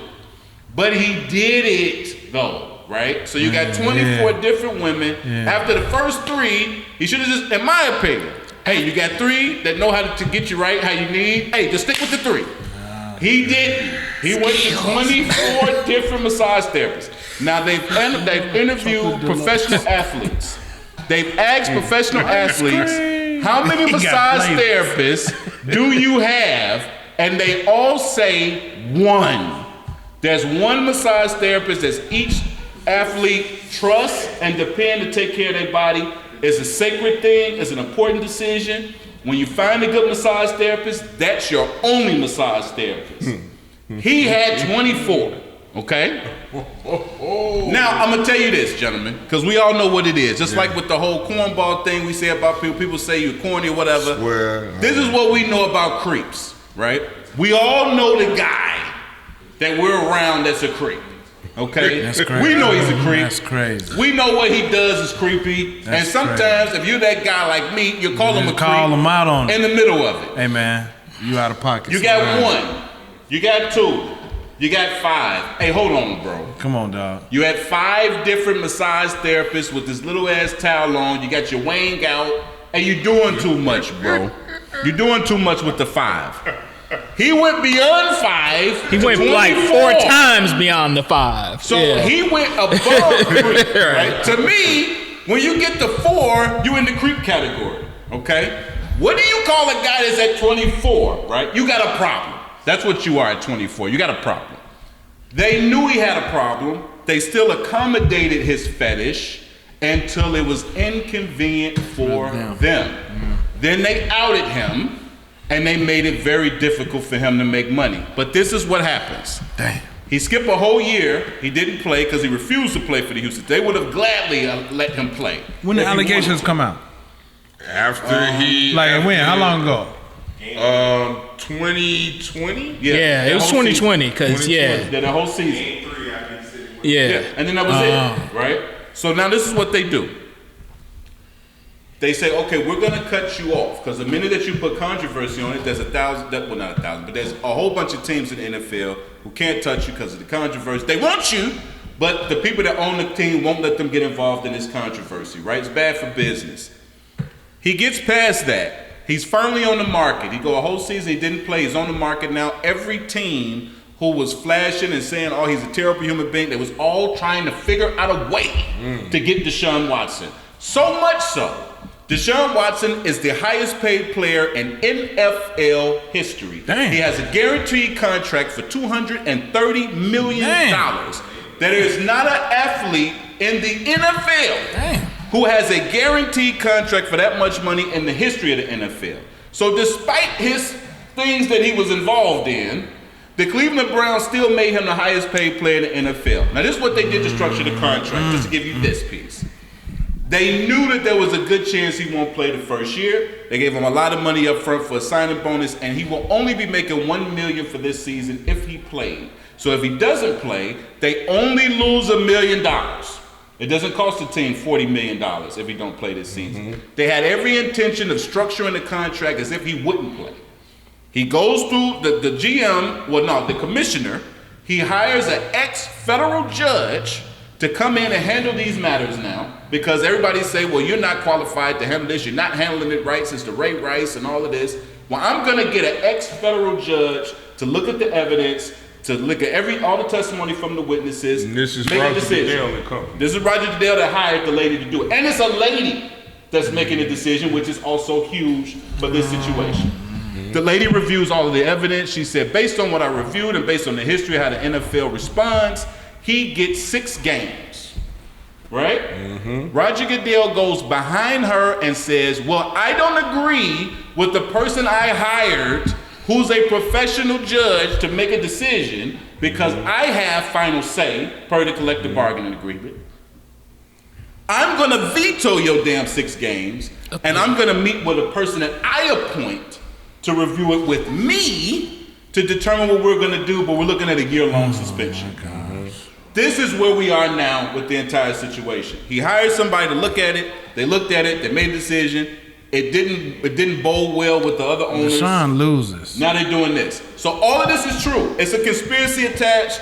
It's some bullshit attached. But this young man still did this with 24 different women.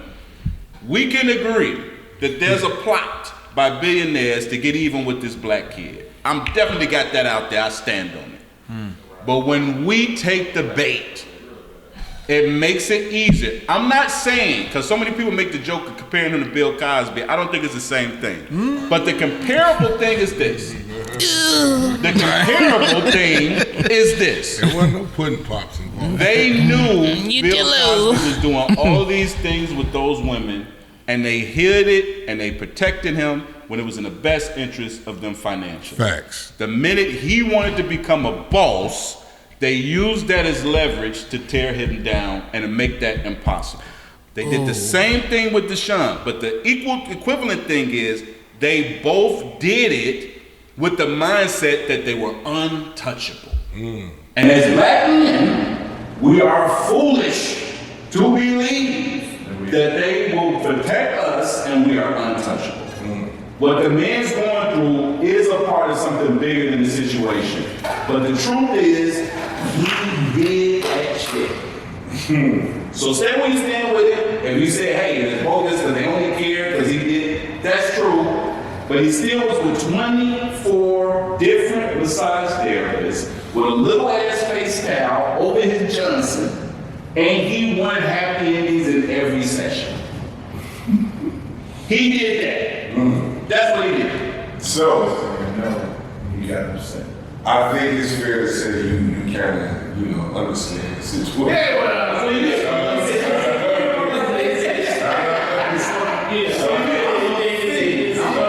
He's a great player. He's a great player, but he's a creep. So we gonna say this about Russell Wilson. I'm gonna say it about Russell Wilson because I'm the one that said this stance. I'm gonna have to say this on Deshaun too. He's a creep. Okay. He's a creepy dude that's probably got a problem. Problem with addiction. Got a problem. You know what I'm saying? This is not normal by any stretch of the imagination. 24 different women, bro. So that being said, man, you know what, nigga? Yeah, bro. I like that. Yeah. He's a fucking creep. But Alright, so it's a good player. So, okay, after all that, after all you viewed, man, you snapped, bro. I did my research on him. I wanted to rap in the middle. I wanted to say, You got it correct. nah, I can't rap. So with that being said, you think it's fair? I think whatever they call him is less than what would have happened if he wasn't a celebrity. If he was an average Joe, and these women came after him in court, I think he's actually going to jail, bro. I really do. If he was an average Joe, maybe. They might not give a shit. Maybe he has goes to Rehab. Asian massage joints down the street where, there's no. Did these women accuse him of rape? No. Was it even deemed sexual assault? it sexual assault? Okay, sexual assault. I'm gonna just say this because I don't know nobody coming after me. I didn't hear the word rape thrown about. No, rape is It definitely seemed like Indecent exposure? it was Inappropriate. Yeah, it was inappropriate. Let me put it that way. So however you want to Inappropriate. Yeah, however you want to categorize it. Yeah, it definitely sounded like they wasn't with.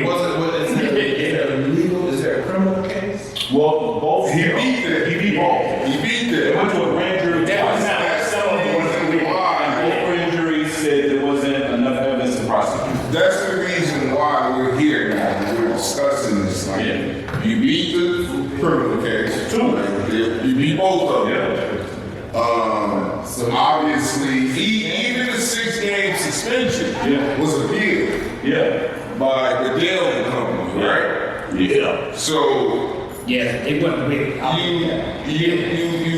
you almost look at this as if there was how do I put this? Maybe some type of situation where they're looking at it as, okay, we need to book this thing. I don't know how that is not enough. We need to book this thing. I already told you during the before we even got on, I was like, I really believe the whole Sue Robinson independent judge thing was covered for the NFL. Oh yeah. And at the And she didn't do what she should have did. Right. They said, in my opinion, the NFL said, in a perfect world, she will come back and say, we sit him down for at least 1 year. Yeah. It made us and her. And she didn't do it. She didn't do it. Yeah. But now the NFL can come behind this and say, we're going to appeal her decision. But then the NFL can say, look, we had an independent person look at this. They came to their own decision. And now... But it wasn't us. Right? So now... It wasn't we're going And it was a woman. Right, and it was a woman. And now they're going to say, now under our guidelines, under the collective bargaining agreement, we're going to appeal this decision because we don't think it went far.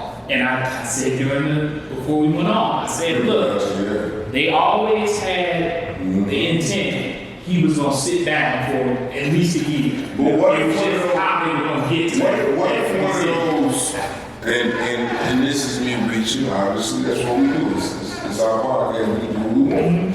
What if one of the masseuses that they sent for the shot, because you said the team was responsible for scheduling a lot of shit. What if one of them was family? Right. And even if she went along with it, now first off, if indecent exposure, a sexual assault, we all on this panel, like, that's no shit. Exactly. So you get what you get. Yeah.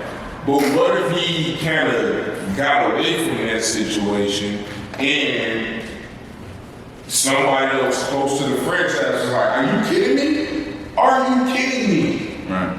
And we ain't gonna rest in this shit. Is Deshaun gotta do this, and this, and we gotta figure this out and do what we need to do to book this guy.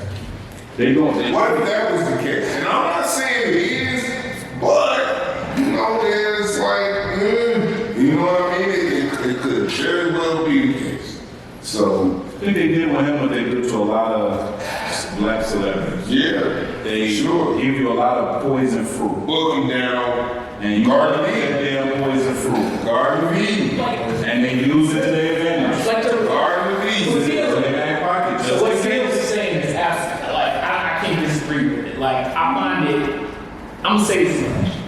I find it hard to believe, like, NFL organizations can find out everything about it. Yep. Like, the thing we've already, You about the right shit. Yeah. I'm saying, Until they got to the public, they was good I'm at saying, keeping it wrapped up. they have the ability, they got the best, we hear it all the time, they hire ex-FBI agents, they got the top investigators, they know everything about what their players are doing. Yep. So I'm with Skills 1,000% in the sense of I don't hold the Texans harmless against this because I do think they knew about this. I think they, like, if you want to argue what level culpable, okay, whatever. Yeah, for sure. But I think they It don't even matter. knew. But I think they knew in some form or fashion he was doing something with Facts. these massage therapies. I totally agree. Okay, so like that's the other thing that in the back of my mind is like it kind of irks me that like the Texans are kind of getting away with this like scot-free because they traded him away and now it's kind of Cleveland's problem and this, which I get it, but like we know what it is. We know what it is. But I say that to say it could be as simple as one of the masseuses was feeling him at another level as the other masseuse wasn't, and turned into something more than just business. And she had ties with the franchise that was like unfathomable to. No, you can't get this guy. But I say that you can't do it. Right, but I say that to say I think the NFL, in my opinion, has in their mind suspend this dude for a year.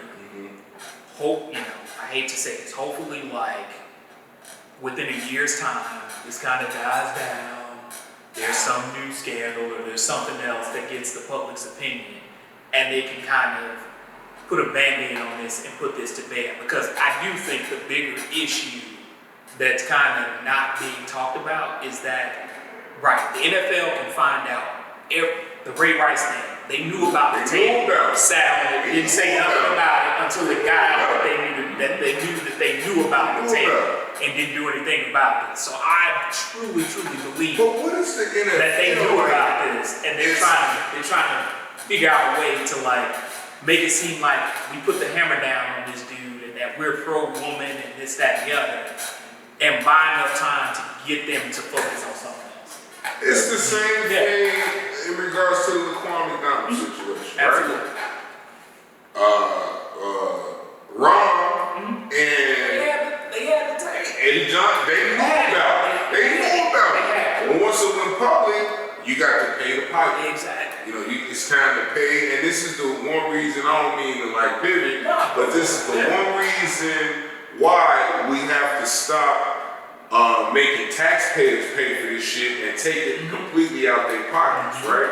Because once the tape was exposed, boom, this happens. Same thing with the Ray Rice thing. And The NFL, I say them guys, that happened in February. They was chilling, talking about it over drinks. any big organization one, there are no surprises. why is that? So that is when we talk about like the generations to come, and that's the one thing that has not changed, right? That's the one thing that has not changed is the camouflaging of the wrongdoing on the capitalist side of things, and how do we fix that? Like if you knew this bullshit happened, and the only time you're gonna expose it is when it's exposed to us. Look. I mean, I can help with that conversation a little bit, and I think the part of the answer is when the less disciplined you are, you always cheat in certain areas until you get caught. Yeah, fact. This is whether it's your diet or any other areas of your life, until you put in that level of discipline. But we will cut corners on any and everything that we can until we get, well, why you do that? And it's like, But here's the moment. That's just a reality. So when it comes to going back to our family, we got each other. Our household, we got. No, ain't nothing happening over here. Yeah. Ain't nothing happening over here. Yeah. No. You better get on gone from around here and all that. You ain't get nothing over here. Because you protect your own. Right. But And there's nothing wrong with that. here's where being black in this country is trying, because we can't get away with shit like that. But a white franchise can, a la the NFL, a la the government, a la the mayor, the chief of police, a la all that shit. They can get away with it, but we can't, and that is the thing that is kind of trying. But yeah, You better stop paying. We have a representation. I own some Nikes. Let's go. We better stop buying Nikes And start buying the people that make their own black brand. and do what? So we can fund our own stuff. Facts. So we can fund our own, right? We have This to. united front is so detrimental. We need it. We have to. We need As a long united as front. we are not doing that. We need our own representation. And how do we get all that stuff? How do we get our own representation? How do we get our own united front? We got it. You have it. You are already in the Garden of Eden. You have people. You have black attorneys around. You got black judges. You got black men. You got everything. And we keep asking, we ain't taking care of the ones we got. We got people right here at this table. There's $1 billion at this table. Right here's $1 billion right here. With all of what he got going on, we're $1 billion. If Kanye is 6.6 billion, I'm 2. Fact. Period. Come on, man. What's your word? But that's the whole clutch thing. It's like, right. We're talking about the NBA, right? That's the whole clutch thing. That's why all the other agents want to come out and say, Rich Paul, you gotta be cheap. Right. Yeah, they Because tried that. They want to say you're cheap. They Because tried that. the thing is that it's unfathomable for them to believe that this brother who didn't go to law school, doesn't have a check, right? Ain't from fathomable that he is out working all these other agents. That's like the they blueprint. can't believe it. So he got the blueprint. I felt like they was on his ass until a white man, Skip Bayless, talked out against that shit. Yeah. He was like livid. Yeah. I thought he was black. Before I closed my eyes, I'm like, damn, Skip. That's the only thing Skip does. That's the only thing Skip does that I rock with Skip on. Man. That's it. Yeah. He on top of it. He on top of that. Man, we got it, bro. We have it already. We're seeing it. We have it. We are it. Yeah. Because all these guys we have, and we don't. We are it. Yeah. We are it. Yeah. You are it right now. And so, what we have to do, cultivate that. Keep having these conversations with each other. When you see a black dude that got his own brand of shoes, that has to be cool. Shacks have to be cool. I know it ain't the popular thing. It ain't the popular thing. And I might not wear them. I might not want to wear them. But if Big Mel came through with some Shacks on, guess what? I might be like, well, shit. If he can ride, I can ride. So if he still came through with like, I think he had some Shacks on, but he was clean. Maybe somebody will say, well, yeah. Let me go see. Well, damn, this cool ass nigga got some Shacks. That's what it has to be. As long as it ain't no square, right? And look, Park, you said exactly what I was going to say with it. You said exactly what I was going to say with it in terms of like club sports or whatever. But I keep saying, and I'm going to say this quick, like we already see a blueprint for it, right? When you look at LeBron and how he moves, you look at the representation, look at the people that represent him. Yeah. We got it. Everything that he's doing from his own school, from humanitarian work, let me tell you this, and he's in my opinion, he's the reason so many people in other sports are starting to ask what they're truly worth now. Exactly. I think he started that trend in all of sports. While they're trying to talk shit about that If they had any dirt, that started something. if they had any dirt or leverage on LeBron James, they would have used it. They don't have any. And So he got black-owned businesses, he got black-owned management, he got black-owned all this. Squeaky clean. That's a great fucking point. But then we follow that blueprint. And I'm gonna be afraid. They can't touch him. And I'm excited. And also the reason why He's still whooping and he's a billionaire. Yo, I don't want to do too much. And they can't touch him. And I say it all the time. I'll be the first to admit, in my ignorance of 12 years ago, 2010, I thought the decision, I was like, oh man, like I can't believe he did it. And then one day I was like, no. What everybody's upset about, let me not say this. What a lot of people are upset about is that this young man had the power. Because that's what it all comes down to. The power. to choose. In that framework to choose where he was going to apply his credit. Who do you think he was? And he's continued to do that, and people continue to. It's people want to say, oh, he's ring chasing, he's doing this, doing that. If you had, and I tell people, if you doing your job, if you were so good at what you did, that other people came to you every couple years and were like, we're gonna give you tens of millions of dollars to go work here, go work there, and you do it, but this man did it, and y'all don't hate him for it? Yeah. Like, I don't understand. Who do you think you are? Who do you like? I don't understand. But it's the same. It's the exact same reason. I understand. Yeah. Is LeBron is he a square? No. And you know what I mean. And Ray, I ain't trying to. No, I get it. I'm being like. He is square. So my thing is the two things they try to knock us dead in the head about is being just money hungry and being this overly sex driven ass people, men that just can't. If you put this man has done everything right. Right.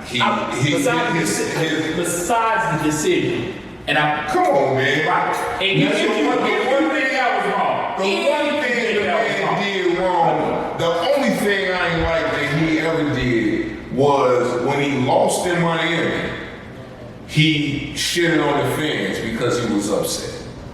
He was like, y'all talking shit about me, y'all gonna go back to y'all regular jobs and I'm doing this. Was that the fans or the media? Because I felt like that was he was saying that it was about the fans. Okay. That's fine. But that's the biggest thing you can get about him. The man has his fucking childhood girlfriend and he turns into his wife. She ain't no video vixen or no shit like that. No. She's a natural black, beautiful woman. Right. Black, beautiful woman. And That's generational wealth. That's black generational wealth. And please believe me, here's the thing about somebody like and put his gas on, put his school so they could be legitimate. They got their name. It wasn't just like, I'm gonna put you on, figure this out. No, I'm gonna put you on, but first go here, learn this, and then let's get this. I'm building an empire. And that's the reason that it's almost scary for LBJ, like you said, bro, because they're trying to find. They have I'm sitting there thinking that the problem with that, is that should he ever slip, should he ever go look at the tree of life for 5 seconds too long, then we feel like he's let us down. Facts. And that's the thing. Then we feel like he let us down because we're building them, but nobody is above him. But that's the reason. That's the reason why when we talked about building that situation within our own community that can rise to any occasion, we don't have to let LeBron fall. We don't have to let anybody fall that looked at the tree. You know what I mean? We'll hold them up ourselves. We don't need y'all. That's the point. We don't need y'all. Once y'all drop them ropes, we don't need, he ain't gonna fall flat because we got y'all. And the thing is, like, period. And I think you said, LeBron put the blueprint out there. Like, whether people like it or not, the shit we seeing Kevin Durant do, the shit we seeing Kyrie Irving do, like all of this stuff, like LeBron laid the blueprint. Like if you look at what Kevin Durant does from a business perspective with him and Rich Cleveland, that's a LeBron blueprint. Like LeBron really put a blueprint out there, and there's so many of these other players who are coming behind him are looking at that and following. In other sports, Smith. Yeah, like so when you got linebackers using the LeBron method, exactly, bro. like, You're gonna pay us for what we know how much you get paid off of our time. You're gonna pay us what we asked for, or we're gonna make it difficult enough where you're gonna have to trade. Or players like trade. And I'm sorry, let me shout out to Dusko. I need to shout out to Dusko because he's building his own league. And this is kind of goes back to what I'm talking about. Despite what you may or may not like about Dame Dash, he's doing it. Yeah. We talked about that. They need our support, man. Like his entrepreneurial mentality is. Imagine if those guys said, you know what, I'm gonna go over here with Dame. Yeah. Facts. That's a whole nother. I don't want to take you up. That's a whole nother. We spoke on Dame like a couple weeks ago, and we all big up Dame, and we had. Dame been doing big things. Yeah. You know, Dame made a lot of people rich. Made a lot of people rich. So, yeah, fellas. So I feel like, and that was a good quick segue before we get out of here. I just want to know one thing. Is Roquan leaving or is he staying? He's staying. Staying. It's they playing chicken. But this is the game. It's the game. So when he came out like on Family Day on Tuesday when we seen, I told you my kids that's the only Bears player they like by face they know. So they the ones who identified like when everything ended. Everybody, all the players, they came and gave autographs. My son got their ball signed, and one of my sons had a Matt Forte jersey. He got that signed. So Roquan, I guess, came out and shirt and some gym shorts. You know what I'm He's saying? showing up, he just not practicing. And my son, my youngest son, shout out to Liam. That's Roquan Smith. I'm like, son, he's not here. He didn't shoot up. Dad, he's right there. I'm like, oh shit, that is him. I say, man, go down and go get him. Go get the, you know what I mean? So I think he's going. I just think it's fucked up, but I think he's gonna be rich. He's gonna get paid. To me, you know what it is? To me, it's Is he the second best linebacker in the league? He's in the conversation. I know they were saying He's at least top 5. He's definitely top 5. It sounds like what they were saying was the sticking point is he wants. So I guess Darius Leonard. Yeah, he wants 22. He wants more than Darius Leonard. Darius Leonard got what, 19? 19, somewhere around. I think he wants 22. Yeah. He wants more. Well, we already know the negotiation game. Yeah, right. Yeah. So to me, it's what Skill said, because I look at this like we had a whole off season, multiple months. Granted, it's a different position, but where Deebo Samuel was like, I want to be traded, I want to be traded, I want to be traded. And then Kyler Murray. No, sorry, with the 49ers. Kyler Murray was like, and then at some point when you get close to the season, miraculously, they find a number everybody can agree on. I think that's what's going to happen with Roquan. I think the him announcing he wanted to be traded at the family night, I think that between he and his agent, that was a negotiation ploy to get that out in the court, in the media. Because he put that out there earlier. To get that out Turn there. the fans against the team. Right, to turn the fans against the team. We started a chant. Right. Like, everybody was, first of all, Justin Fields is a rock star. He had the whole, no matter where he moved, like he came to this side, everybody screaming and hollering. Went to that side, everybody screaming and So hollering. the energy is high for him. We started a chant, pay Roquan. Yeah. Under that, we started that chant. That's what he wanted. You know what I mean? So I think they'll get it done. The question is, the average value, does he get more money than Darius Leonard? That part, I don't know, but I think eventually, somehow, some way, they'll get to a number that he can live with. They're not going to trade him. They're not going to trade him. They're not Pay going him. They gonna pay him. It's the leverage of it. He's a 25-year-old line. And let's give credit to LeBron James for this.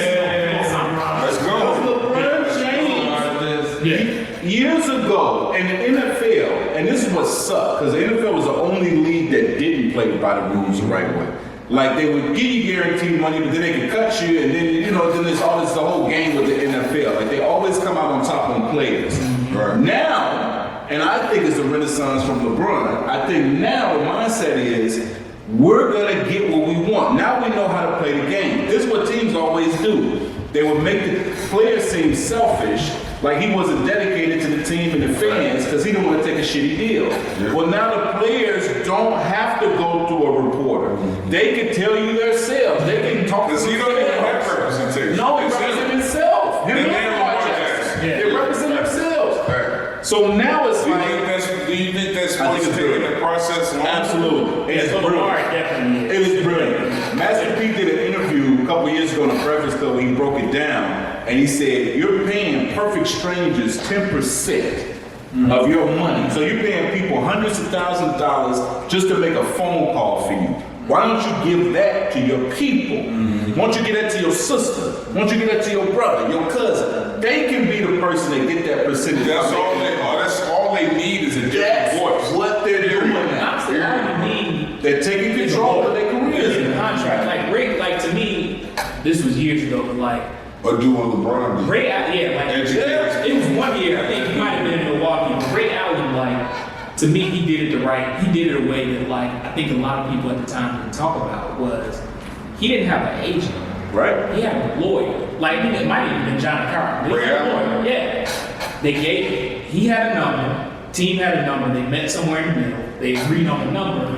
Then once the number was agreed upon, they did the contract. He had the lawyer look at the contract. Everything was cool. He signed the contract. Right. And you pay the lawyer an hourly fee to look at the contract. Like, You know how much money he's saving? Why give an agent 10%? By doing that. Yeah. Agents are obsolete, and that's the problem. Jay-Z He started talking that a long time ago when he started his company, started representing athletes, and then LeBron came right after that. And it was just like, listen, we can relate more to our people than anybody else. They have 3 different companies that they're always going to push down every athlete's throat. Well, what if you had more options than that? What if you had other things that you want to do? What if you already want to prepare for your career after the sport?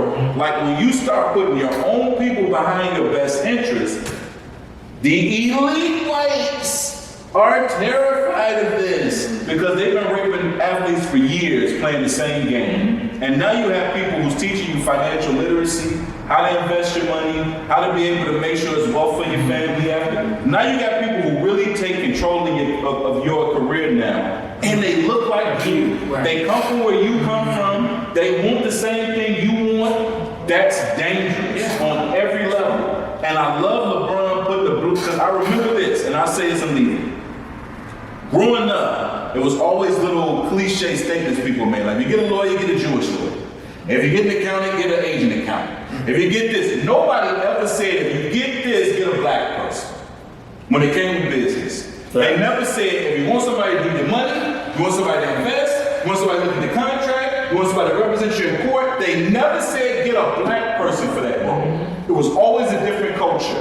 That was embedded in our brain, and we look at it like that. And when we see a Jewish attorney show up to court, we be like, oh, he gonna get us out. I'm good now. When you see an Asian guy come in there and say they're gonna do your numbers, oh, I'm good now. He changed that mindset. Now you got brothers who sell throwback jerseys who could be one of the best agents in the league. Now you got guys who used to play high school basketball who could be some of the best businessmen in the league. That's right. We no longer equate that kind of success to other cultures. We got a representation of our own culture doing it. So that's powerful. Right. And more players are representing themselves and got their mother, their auntie, their cousin part of it. They sharing the wealth. They splitting amongst their own people. He started something. And I'm looking at people in baseball doing. I'm looking at people doing in boxing with what Floyd Mayweather doing. I'm looking at people in every sport say, you know what? We don't got to keep giving you this money because you got a name. We're going to give it to our people. Yes. I'm going to come into the table by myself. I'm going to promote myself. Yes. I don't like what you said about me. I'm going to put my own podcast out so you can hear from the source. I don't like what you said about my team. We gonna come out and speak for ourselves. They made the Stephen A's kind of obsolete. You can't speak for us anymore. We'll speak for ourselves. They're taking ownership of their brand and their businesses. It's black owned. It's beautiful. And the proof is in the pudding, man. I love what we going with this. First active athlete that's grossed $1 billion. The first. Real, man. And by black representation. Mm-hmm. So before we get out of here, fellas, I just, I got some, further news on the Deshaun Watson situation. Okay. From a contact. So the Texans told Watson to make sure the lady signed a non-disclosure. Watson received text messages from multiple ladies requesting to give him a massage. He went to the Texans, and that's when the organization provided a room in the facility. Also in reports, it showed that up to 10 women lied about the sexual act. Right. It was text messages showing that the women agreed to sex. Watson either tipped them $5K or gave them thousands of dollars in spot equipment. Yep. He was a creep, but gentlemen, this has been an exceptional episode. Exceptional. I wanna thank you, brothers. Where you did your thing. I appreciate it. This was dope. What you got out This was dope. Vince Sandy, you always do what you do. Appreciate you. Special shout out to you, Scott. Yes, sir. Thank you for being on the panel with us, man. We can't make this a one-time thing. We'll definitely have you back on, brother. Yeah, gentlemen, raise your glasses, man. Let's do this, man. Cheers to y'all. Cheers. This is the 606 Whatever podcast. 2 of them.